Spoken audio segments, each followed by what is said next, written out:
سجدہ صاحب دا مثلا بندہ بھول گیا واجبات وچوں کوئی واجب رہ گیا تو سجدہ صاحب کیتا جاندہ ہے.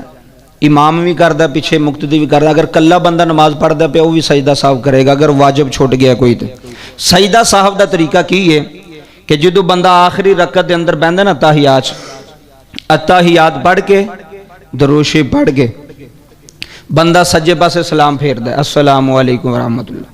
سلام پھیر کے تساں دو سجدے کرنے نے. یہ سجدہ صاحب دا طریقہ ہے.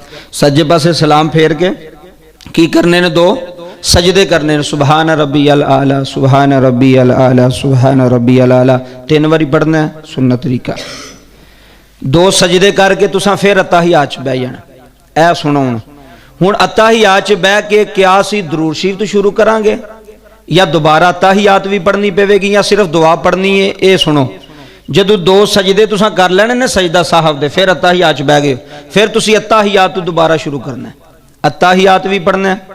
اتحیات للہ والصلوات پڑھ کے پوری نال درود ابراہیمی پڑھ کے نال دعا پڑھ کے تو پھر تساں دعا پاسے سلام پھیر لینا ہے. تہاڈا سجدہ صاحب ہو جائے گا. مسئلہ سمجھ آ گیا نا سجدہ صاحب دا.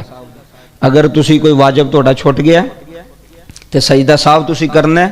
او دا طریقہ کار ہے سی کہ سجے پاسے سلام پھیر کے دعا پاسے نہیں سلام پھیرنا.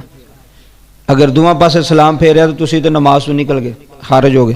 سلام سجے پاسے پھیر کے ایک بار سلام پھیر کے تساں دو سجدے کر لینے نے.